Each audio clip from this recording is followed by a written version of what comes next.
So, ladies and gentlemen, we are going to kick off our sustainability panel, and we all know, of course, that care for the environment, awareness about climate change are omnipresent. All experts also agree that the only way forward is built on sustainability.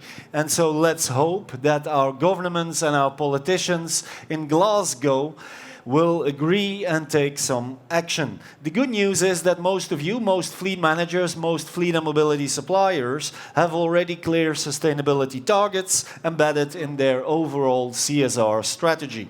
To make an emission-friendly and carbon-less mobility work, of course, the ecosystem needs to be complete. And that's what I would like to check out with our three experts for the executive panel. May I welcome Mrs. Kersten Meerwald, Corporate Strategy, Sustainability, Head of Strategy, Customer and Markets. That's a title. BMW Group Executive. Kersten, welcome. Welcome to Brussels. Welcome to the conference. Our second expert is Gavin Eagle, and he is the Managing Director at LeasePlan International. Gavin, welcome.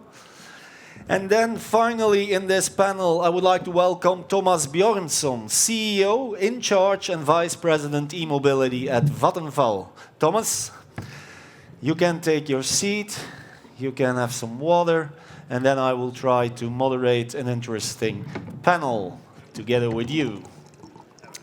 So, ladies and gentlemen, as explained, if you have questions for our panel, then you can, of course, submit your question or raise your hand. So, you see again certain figures on the screen. Okay? It's related to sustainability. Anyone an idea what it could be?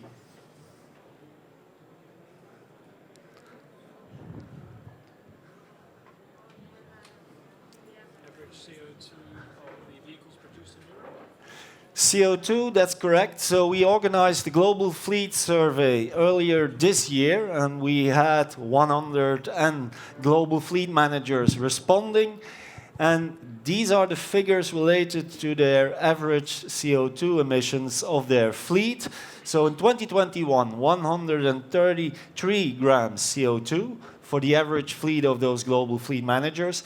And they envision a CO2 cap of 92 grams in 2025. Kersten, to start with you, is that ambitious enough? 92 in 2025?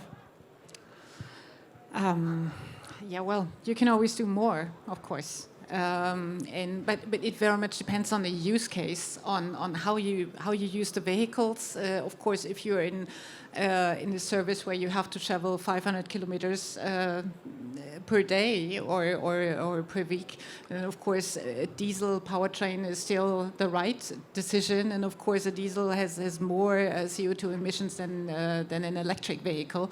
But for that use case, that is still the right technology. Mm-hmm. So hearing your answer, it means that sustainability for BMW Group is more than electrification. Is that correct? Yeah, of course. That's much more than electrification. Well, the BMW Group is clearly committed to the Paris Climate Agreement, and we aim at carbon neutrality in 2050.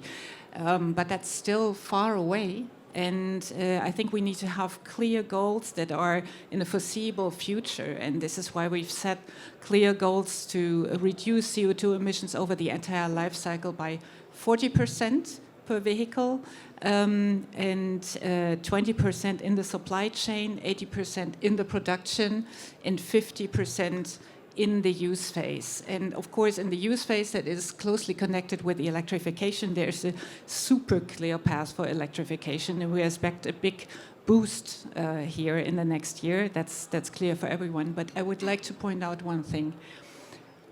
Electrification, and that's not all. You really have to look what is behind. How is the vehicle produced? How is the product made? What kind of material is it? And if you look at an electric vehicle, you have many more CO2 emissions in the supply chain already, and that is closely connected to all the components, first and foremost, of course, the high voltage battery.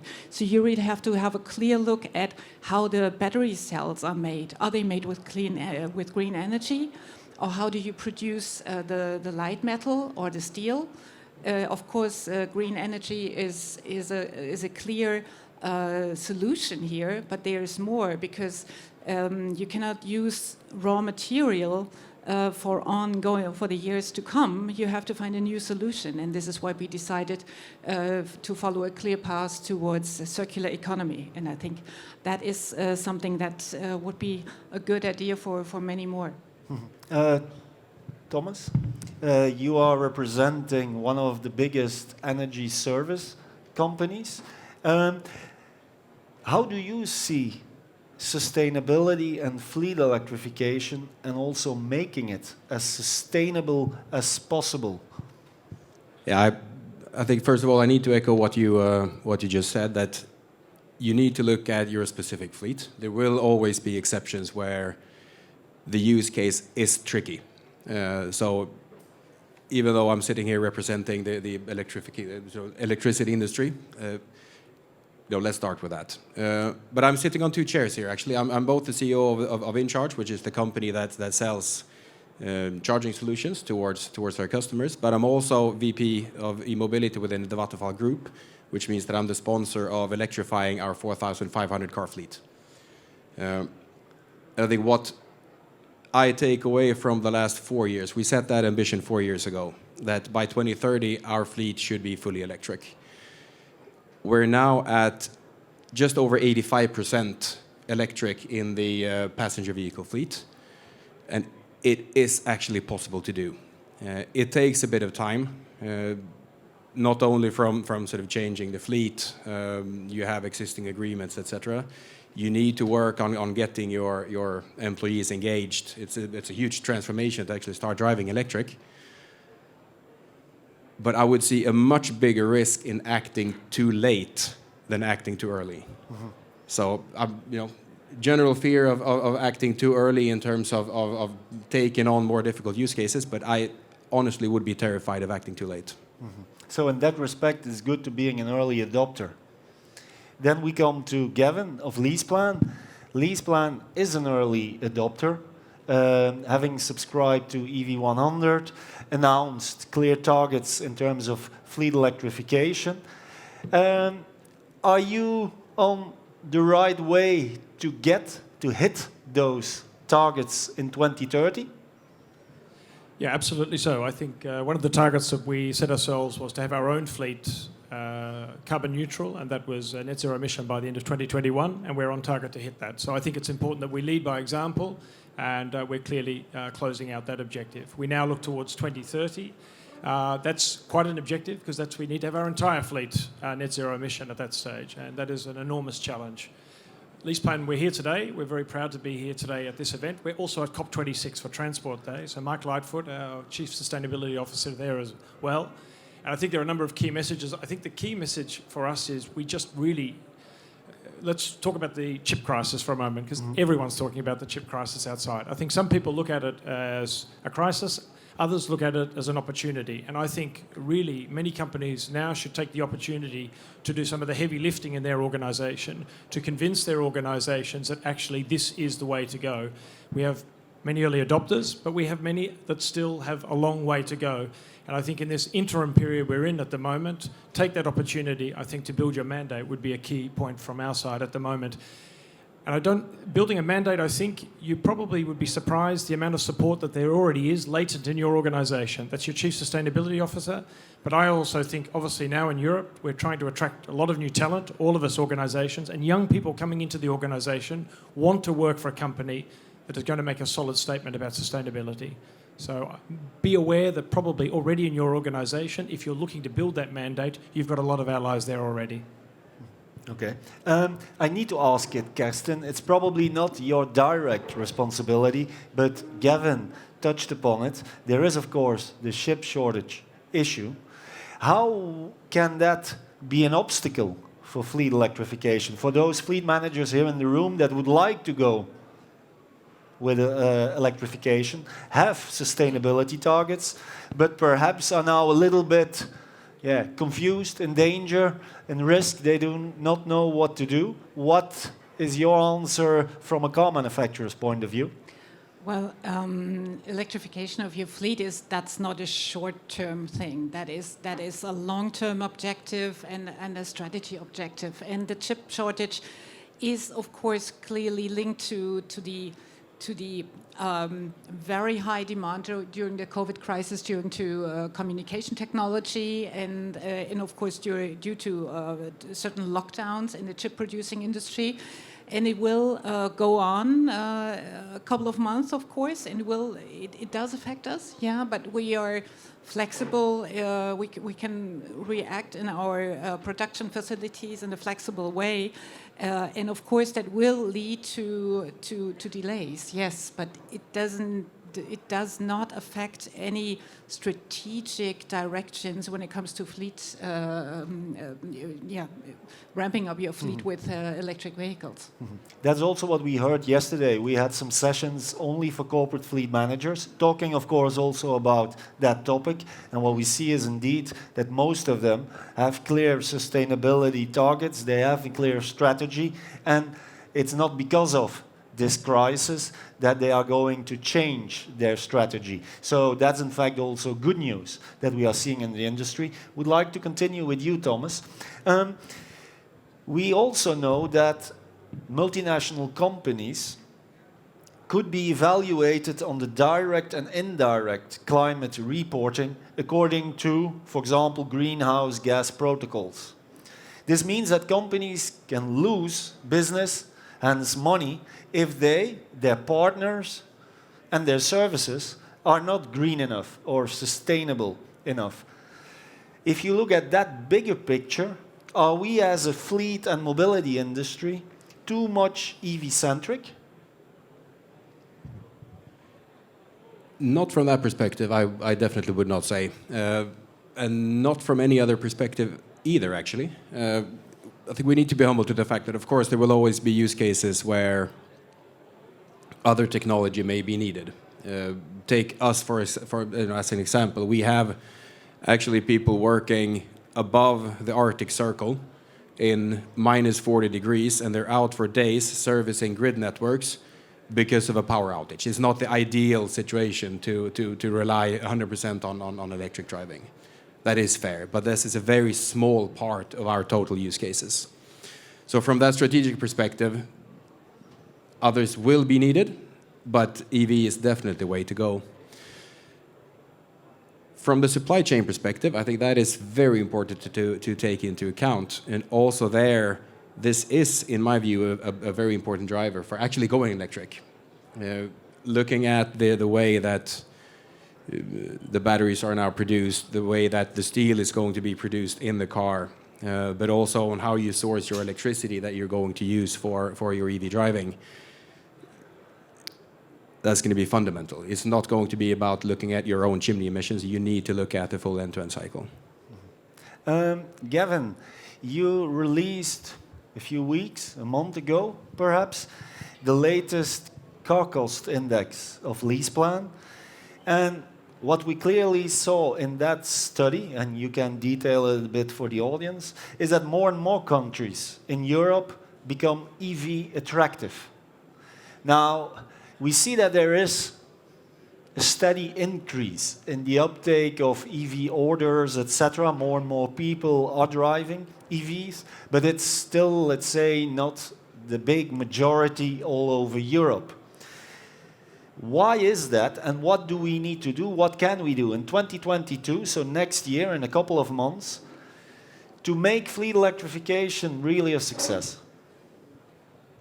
If you look at the LeasePlan Car Cost Index, maybe to quickly explain to people who are not familiar with it, it's an index that we built based on the Big Mac index in The Economist. So what really looks at is what is the relative cost or purchasing power across different countries.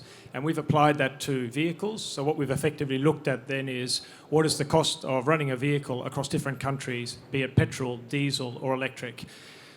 The LeasePlan Car Cost Index has been running for 6 years now, and in the first year there was not one country in which, for all the segments, electric vehicles were the most cost efficient. However, we released a report this year, the 6th report, and now you see the majority of the countries, the EV is actually the most cost efficient from a TCO perspective. Now that's quite incredible to think in 6 years now, you've gone from no countries to now the majority. And it really, I think we can all imagine without very little imagination that probably in the next 4 to 5 years, we're going to get to a point where that's almost all countries are in a situation whereby EVs from a TCO perspective are cheaper. What I said earlier is, I think a lot of people, just to harp back, not again on the chip crisis for what it is, but I know that for a lot of fleet professionals in the room, you need to focus on what do we do tactically this year to take care of our fleets and our drivers, and I totally understand that, and there are many great companies here that help you with that. But I think going back to Kirsten's point, you need to think strategically about the long term as well. And I think many companies are still at the beginning of the journey with regard to electrification. So again, my advice is do the heavy lifting within your organisation to get that strategy in place and clear. Because electrification is coming, it's going to be more cost efficient, and as I said, I think there's a groundswell, not only bottom up but top down within many organisations to make this happen. I think the moment really is ripe for the fast track of electrification. Kirsten, do you would like to add a comment? Yeah, I think that's a great approach. And I would like to comment on this, that also the Alphabet colleagues have come up with a great approach on that. It goes into a similar direction. It's a twofold consulting approach. First part is, of course, a management tool that shows you what part of your fleet can be electrified, because once again we come to the use case, because not every part of your fleet can be electrified right away. So you can really precisely see which part of your fleet can be electrified, and then in the second part, the colleagues at Alphabet also help you to set up a clear electric car fleet policy, so that you don't wake up with augmented cost for gasoline. That's not the idea if those people who use a plug-in hybrid do not charge the car. So that is, of course, not supposed to happen, because you also have to think about the charging infrastructure. So I think all of that together brings us to a holistic approach, and also brings us success then. Mm-hmm. Thomas? Yeah, and the third perspective as well is to actually engage the people in this. So policies are extremely important to get there. Top down, showing what's actually going to be the future is very important. Start with a bit of tone from the top, but treat the electrification of the fleet as a change management project. You know, it's not an investment project, it's not an asset project, an infrastructure project. It's really a change management project to get the EV drivers on board. Mm-hmm. Just a short anecdote on what we actually did a few years ago when we started. Of course, there's always a bit of reluctance, skepticism, or sort of cautious curiosity, you can say. But arranging test drives was actually one of the important things that really tipped the beacon for a lot of our employees. Being able to test drive an electric car, and we converted, I don't know how many cars just overnight. When people turned in their old fossil car, took an electric car, drove home. So think about the drivers. Mm-hmm. Talking about those drivers and those people that could be a little bit reluctant to driving an electric car, I think that range anxiety that is going, if it's not yet disappeared, that will disappear. We see that cars are driving comfortably for many kilometers, but there's still the issue of charging, of course. People are afraid how to charge, what is the transparency in terms of cost price, and so on and so on. Would like to start with Gavin again. How will you support, LeasePlan support, the necessary development of the charging infrastructure, but also the charging service to your customers? I feel like I'm stepping on Thomas's toes here, but I'll be as gentle as I can. If you look at our chairman, I think he's really been banging the drum, I think, with policymakers in Europe about the charging infrastructure. Very simply put, I think the charging infrastructure and the rollout of it at the moment in Europe is just simply not going at the right pace to be able to support EV demand. So there's a recent study that's been undertaken by McKinsey, which indicates that in Europe we will need to install 15,000 chargers per week in order to keep up with the EV demand in the coming 5 to 10 years. So, I mean, that is an enormous challenge. We're behind in that challenge, and I really think that that's going to be a key part for us here. I think the car manufacturers are doing a great job, bringing a lot of new models out. So that's really, really fantastic. The models are available there. The challenge is if we don't have enough charging infrastructure out there, well, we're going to find ourselves in a very difficult situation quite quickly. Because it also seems, Thomas, and then I come back to you, that it's a little bit the egg and chicken story that we hear. Eh? So if we look at the investments of the governments, of the countries, etc., then many of them are saying, well, if we see that there is a clear need and an uptake, etc., then we are going to invest. And at the other hand, people are a little bit afraid and reluctant because they don't see things happening fast enough. What are you going to do to sort that out, to help wherever you can? Yeah, I think if you look at the charging that you actually do need, a lot of the focus in media is, of course, on the public charging and the high power charging that you need for extending your reach. I think we're really at the tipping point in the market now where things are going to take off in sort of super speed. Just look at the large tender, HPC tender out in Germany now, for instance, for over, I think it's 1,100 sites. Governments are started to take action and things are really happening now over the next couple of years. But there will, of course, still be an element of chicken and egg situation. I think we need to accept that. But what we can really focus on, though, is 90% of the charging is actually going to be depot charging or whenever the car is parked for a few hours. And that is something that we all in this room can actually do on our own and take action on. We don't need policies, we don't need regulations. To some extent, we need easier building permits and permits for parking garages, etc. But the vast part, this is actually in our control. I think the main advice is to take this in early on in your fleet electrification. Don't take it one charge point at a time for each car that you bring in, but think about where will your fleet be in 5 years' time? And how do I actually find a reliable partner, or how do I actually solve that charging need for the 5-year perspective and not for here and now? And then, of course, related to that, when we have enough charging stations and everyone is going to drive an electric vehicle and need to charge the vehicle, then we could also end up with some issues regarding the grid capacity and how we are going to manage that. So Kirsten, what is your opinion about how to handle that? What steps can we take in the upcoming time? Yeah, well, the challenge with more and more electric vehicles is, of course, grid capacity, and I think there are great opportunities with smart grid, with grid balancing opportunities, and of course we all have to work on bidirectional charging, and that is, of course, a task for everyone. It is a team effort, and at BMW we of course work on charging technology and the interface of the car.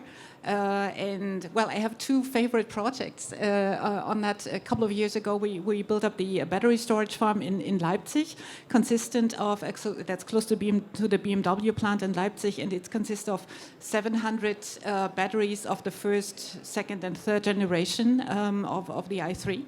And that we use that battery storage farm, of course, for grid balancing, for ancillary services, and also for peak shaving with the plant. But what is more forward-looking, that is bidirectional charging, of course. And yeah, we are just in the middle of a big project on bidirectional charging with 50 vehicles in a pilot. 20 BMW i3 are already with private customers, so they try out bidirectional charging by themselves. And what is really super interesting for this group as well is that we are now in the process of delivering 30 BMW i3 to corporate users, to fleet users. So we have a real pilot trial, and they practice grid balancing. They practice bidirectional charging on site, and on site means at their home, of course, because they user chooses, and also at corporate sites. So we have vehicle to home, we have vehicle to grid, and yeah, I'm very much looking forward to those opportunities, because that will also bring down wholesale prices for energy, and it will also work on grid capacity. Okay, Thomas.